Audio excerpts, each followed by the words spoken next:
What are I-601 and I-212 waivers for Middle East immigrants? Imagine facing a roadblock that keeps you from reuniting with your family or starting a new life in the United States. That's where I-601 and I-212 waivers come into play. These are legal tools that help immigrants, including those from the Middle East, overcome certain barriers in U.S. immigration law. If you have been told you are inadmissible or have faced deportation, these waivers might be your chance to move forward. The I-601 waiver is used when someone is inadmissible due to reasons like unlawful presence in the United States, criminal convictions, or misrepresentation. It allows the applicant to ask for forgiveness for these issues. To get approved, you need to show that denying your entry would cause extreme hardship to a close family member who is a U.S. citizen or lawful permanent resident.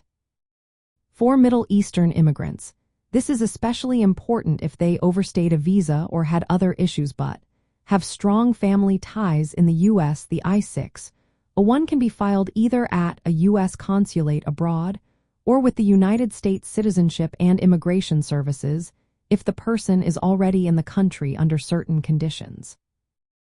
The I-212 waiver is a different tool used by those who have been deported or removed from the United States.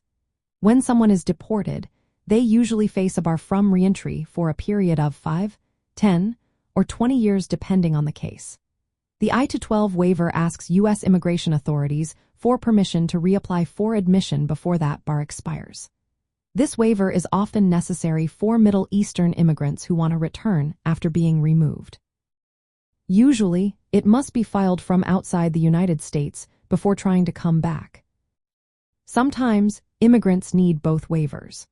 For example, a person who was deported and also has inadmissibility issues like unlawful presence might need an I-212 to reenter and an I-601 to forgive the inadmissibility. In some cases, a provisional I-601A waiver can be filed before leaving the U.S. to reduce the time apart from family. Getting these waivers approved involves careful paperwork and proof of hardship to family members. The process can take months or even years, depending on the case. It's important to file at the right USCIS office or consulate and to provide strong evidence supporting your case. Approval is not guaranteed, as immigration officers decide based on the details you present. For Middle Eastern immigrants, these waivers offer a path to reunite with loved ones and rebuild lives in the United States. Navigating this process can be complicated, so seeking legal advice is often a good idea. Understanding how these waivers work and preparing a solid case can make a big difference.